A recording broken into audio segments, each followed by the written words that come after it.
თბილისის ბიუჯეტს კი უკვე მეორედ მოუწია სეკვესტრმა, ამ შემთხვევაში საკრებულო მცვლილებები ნაციონალური მოძრაობისა და თავისუფალი დემოკრატების გარეშე დაამტკიცა. დედაქალაქის მთავრობა წელს ისე ასრულებს, რომ 110 მილიონი დასახარჯი აქვს. სწორედ ამიტომ ოპოზიცია მთავრობის გადადგომას ითხოვს, თუმცა მმართველი გუნდი ოპონენტებისკენ იშვერს ხელს და მათ ბიუჯეტის არასწორ დაგეგმვაში ადანაშაულებს.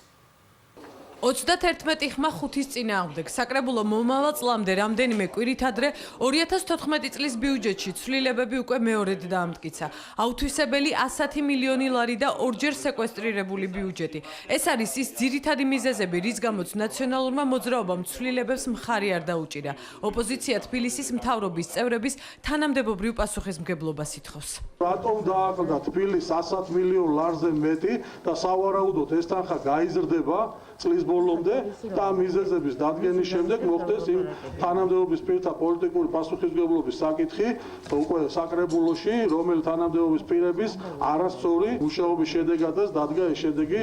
საკრებულოს მმართველი გუნდი კი 2014 წლის ბიუჯეტის არასწორად დაგეგმვაში ნაციონალურ მოძრაობას ადანაშაულებს. თბილისელებმა ადგილობრივი თვითმმართველობის არჩევნებზე გამოუტანეს განაჩენი იმ პოლიტიკურ ძალას, რომელმაც დაგეგმა ბიუჯეტის შეცდომით და ჩვენ ჩავიდო ის თანხები, რომელიც თანხების არასწორ შემოსავლებში არ იქნებოდა ასახული. ბატონ ჯაბა, ყველაფერის ნაციონალურ მოძრაობაზე გადაბრალება კარგია, მივეჩვიეთ, თუმცა კარგ საქმეშიც რომ შეგეძლოთ მობაცვა, ნამდვილად არ დაგჭირდებოდათ ორჯერ სეკვესტრი.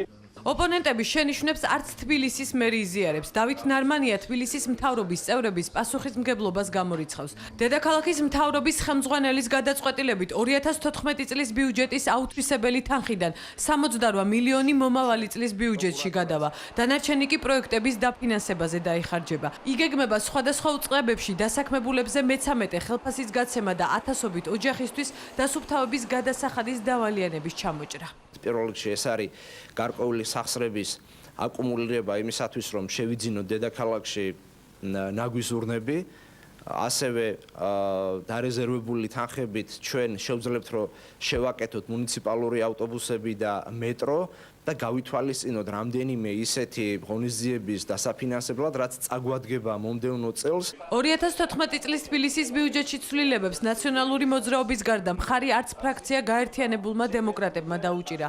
თუმცა ცვლილებების დასამტკიცებლად ეს საკმარისი არ აღმოჩნდა. მომავალ კვირას კი საკრებულოს დეპუტატები დედაქალაქის 2015 წლის ბიუჯეტის პროექტზე იმსჯელებენ.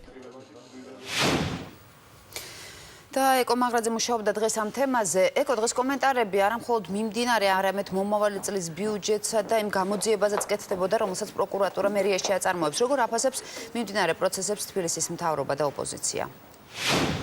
ოპონენტები აკრიტიკებენ თბილისის 2015 წლის ბიუჯეტის პროექტსაც. განცხადება დღეს ამის შესახებ გააკეთა ნიკამელიამ. ნაციონალური მოძრაობის წარმომადგენელი აცხადებს, რომ მომავალი წლის ბიუჯეტში მნიშვნელოვნად არის შემცირებული დედაქალაქის მოსახლეობისთვის განკუთვნილი სერვისების დაფინანსება.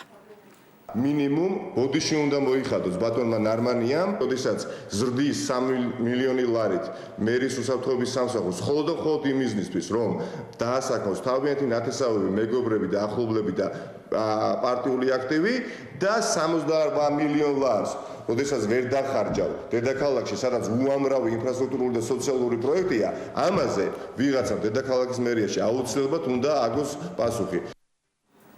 კიდევ ერთი მიზეზი, რის გამოც ოპონენტები დედაქალაქის მთავრობის წევრების თანამდებობრივ პასუხისმგებლობის საკითხს აყენებენ, არის ბოლო დროს გახმაურებული ტენდერები. დღეს ამ საკითხთან დაკავშირებით განმარტებები გააკეთეს მერმა და ვიცემერმა. ჩვენს ინტერესებში შედის პირველ რიგში ის, რომ დადგინდეს თუ სადმე რაიმე სახის დარღვევას ჰქონდა ადგილი და მოვახდინოთ შესაბამისი რეაგირება. ბატონი ალექსანდრე არსად წასვლას არ აპირებს და არც ვაპირებ, რომ შეველიო მას. ეს არის ძალიან გამოცდილი კადრი, ძალიან სანდო და ძალიან ერთგული ადამიანი. ახალ წელთან დაკავშირებითაც ჩვენ არ გამოვაცხადებთ ტენდერებზე ალიკო მარგიშვილმა იმღეროს თუ ლელა წურწუმიამ, იმიტომ რომ სავარაუდოდ ალიკო მარგიშვილი უფრო იაფას მისცემს და ძალიან სულ სიმღერას შეასრულებს. ისე რომ ვინც ყველაზე იაფს სთავაზობს ასეთ პროექტებზე, ის არ ნიშნავს, რომ საუკეთესო გამოსავალია. სავარაუდოდ მორიგი პოლიტიკური დაპირისპირების მიზეზი შესაძლოა გახდეს ასევე დედაქალაქის 2015 წლის ბიუჯეტის პროექტი, რომელიც საკრებულოში უკვე შესულია. დეპუტატები პროექტზე მსჯელობას უკვე მომავალი კვირიდან დაიწყებენ.